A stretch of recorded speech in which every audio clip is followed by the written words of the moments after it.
बिस्मिल्लाहिर्रहमानिर्रहीम। अस्सलाम वालेकुम दोस्तों।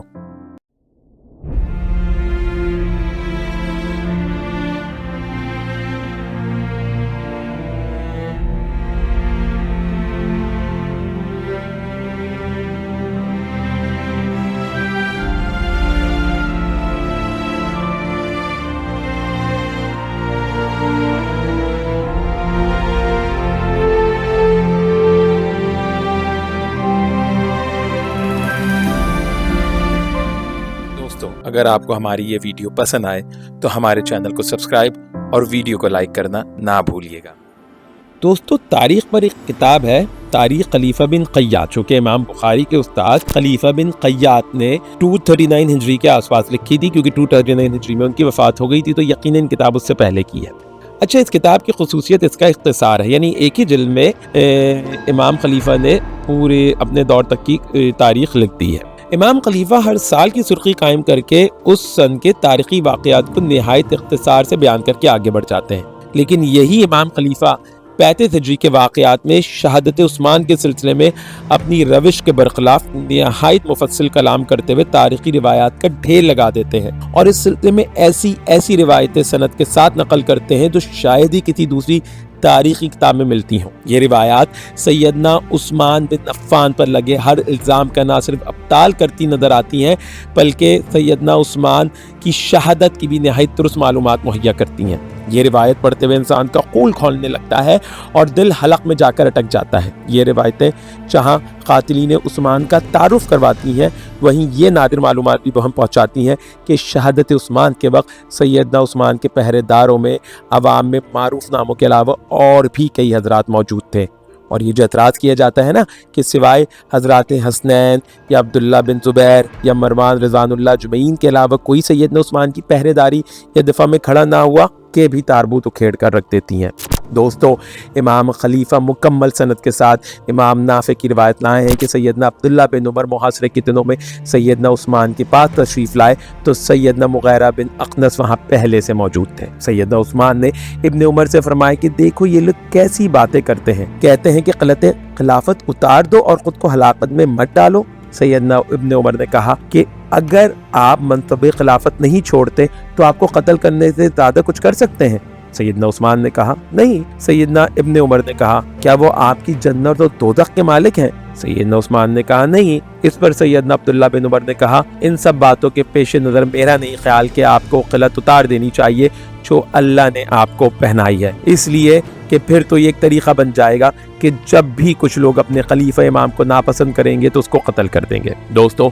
इमाम खलीफा मोहम्मद बिन सरीन की सनद से सुलैद बिन सुलैद का कौल नकल करते हैं कि हमें सैयदना उस्मान ने उन बागियों से लड़ाई करने से मना कर दिया था, वगरना हमको इजाज़त होती तो हम उनको मार मार कर मदीना मुनव्वरा के कोने कोने से निकाल बाहर करते। नाफे कहते हैं कि सैयदना अब्दुल्ला बिन उमर ने सैयदना उस्मान के मकान पर धावा बोले जाने के दिन 2 मरतबा ज़रा भी पहन ली थी, लेकिन सैयदना उस्मान के मना करने के सबब आप रुके रहे, फसादियों से ना उलझ सके। नाफे मजीद बयान करते हैं कि सैयदना अब्दुल्ला बिन उमर सैयदना उस्मान की शहादत वाले दिन आपके साथ आपके घर में थे और तलवार उठाए हुए थे, ताकि सैयदना उस्मान ने उनको निहायत सख्ती और ताकीद से हुक्म देकर घर से रवाना होने का कह दिया कि मुबादा कहीं बाकी सैयदना उस्मान के साथ उनको भी शहीद ना कर दें। दोस्तों, हमारे अमूमन ये तासुर पाया जाता है कि अंसार में से सैयदना उस्मान की हिमायत को कोई ना आया, और इसी सबब बाद के खुलफाए बनु उमय्या इस बात को लेके अंसार से कबीदा खातिर रहते थे। लेकिन इमाम खलीफा इस सिलसिले में भी रिवायत लाकर साबित करते हैं कि जैसे महाजरीन सैयदना उस्मान की हिमायत और नुसरत में खड़े थे,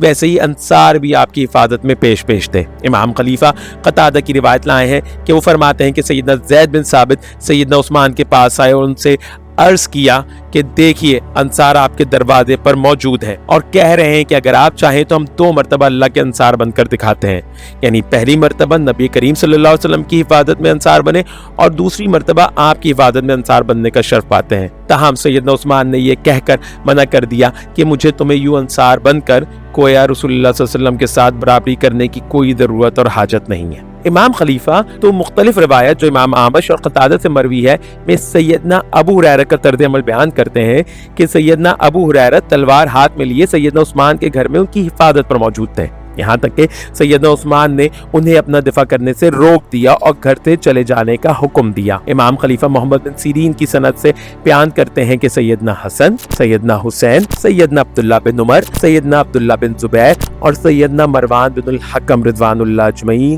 سب کے سب ہتھیاروں سے لیس سیدنا عثمان کے گھر میں داخل ہوئے۔ سیدنا عثمان نے ان کو اللہ کی قسم دے کر واپس لوٹا دیا اور ہتھیار اتار کر اپنے اپنے گھر میں بیٹھ رہنے کا حکم دیا، جس پر سیدنا عبداللہ بن عمر اور حضرات حسنین دار عثمان سے باہر آ گئے، جبکہ سیدنا عبداللہ بن زبیر اور سیدنا مروان نے یہ کہہ کر عذر پیش کر دیا کہ ہم نے اپنے اوپر لازم کر لیا ہے کہ ہم یہاں سے ہلنے والے نہیں ہیں۔ دوستو، موضوع کی مناسبت سے دوسرے واقعے سے یہاں یہ بات نقل کر دینا بھی مناسب ہوگا کہ علامہ ابن کثیر دمشقی البدایہ والنہایہ کی جلد 7 میں سن 34 ہجری کے واقعات کے تحت لکھتے ہیں کہ سیدنا معاویہ مدینہ تشریف لائے اور سیدنا عثمان کی خدمت میں عرض کیا کہ آپ میرے ساتھ ملک شام تشریف لے چلیں، کیونکہ وہاں کے لوگوں میں عمرہ کی اطاعت عام ہے۔ سیدنا عثمان نے فرمایا کہ میں دیار نبی صلی اللہ علیہ وسلم کو چھوڑ کر کسی دوسرے مقام پر جانا پسند نہیں کرتا۔ اس پر سیدنا معاویہ نے دوسری تجویز سامنے رکھی کہ ملک شام سے ایک فوجی دستہ آپ کی خدمت میں بھیج دیتا ہوں جو آپ کی حفاظت و نگرانی بطریقہ احسن سر انجام دے گا۔ سیدنا عثمان نے فرمایا کہ ایسی صورت میں یہ دستہ مدینہ کے باشندوں اور انصار و مہاجرین کے لیے تنگی کا باعث ہوگا اور میری وجہ سے اہل مدینہ پر کوئی بوجھ پڑے مجھے یہ پسند نہیں۔ اس پر سیدنا معاویہ نے فرمایا کہ امیر المومنین خطرہ ہے کہ آپ پر اچانک حملہ نہ ہو جائے۔ سیدنا عثمان نے فرمایا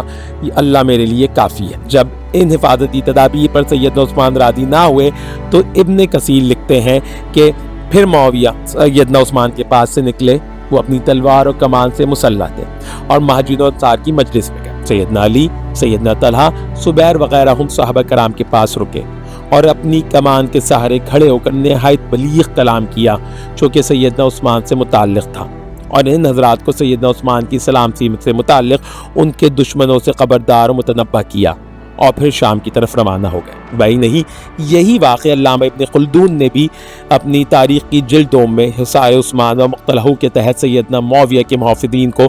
پیشکش کے ضمن میں نقل کیا ہے۔ یہ تو صرف سیدنا عثمان کو پیشکش اور انصار و مہاجرین کو سیدنا عثمان کی مدافعت و حفاظت سے متعلق تنبیہ کا ذکر ہے۔ آگے علامہ ابن کثیر سن 35 ہجری کے واقعات کے ضمن میں لکھتے ہیں کہ جب باغی مختلف علاقہ جات سے مدینہ میں مجتمع ہو گئے اور انہوں نے سیدنا عثمان کے گھر کا محاصرہ کر لیا، یہاں تک کہ آپ کا مسجد نبوی تک جانا منع ہو گیا، تو ایسے میں سیدنا عثمان نے والی شام سیدنا معاویہ، والی بصرہ سیدنا عبداللہ بن عامر اور والی کوفہ کو مدینہ منورہ کے ابتر حالات سے مطلع کیا اور مفسدین سے مدافعت اور مدینے سے ان کے اخراج کے لیے فوجی دستے طلب کیے۔ اس پر سیدنا معاویہ نے شام سے سیدنا حبیب بن مسلمہ فہری کی قیادت میں ایک لشکر روانہ کیا۔ یزید بن اسد قیشری نے بھی ایک دستہ روانہ کیا اور اسی طرح اہل کوفہ و بصرہ نے حفاظتی دستے مدینہ منورہ کی طرف بھیجے، لیکن جب مفسدین کو امدادی لشکروں کی آمد کی خبر ہوئی تو انہوں نے محاصرہ تنگ کر دیا اور امدادی لشکروں کے مدینہ پہنچنے سے قبل ہی سیدنا عثمان کو جلدی سے شہید کر دیا۔ یہی بات علامہ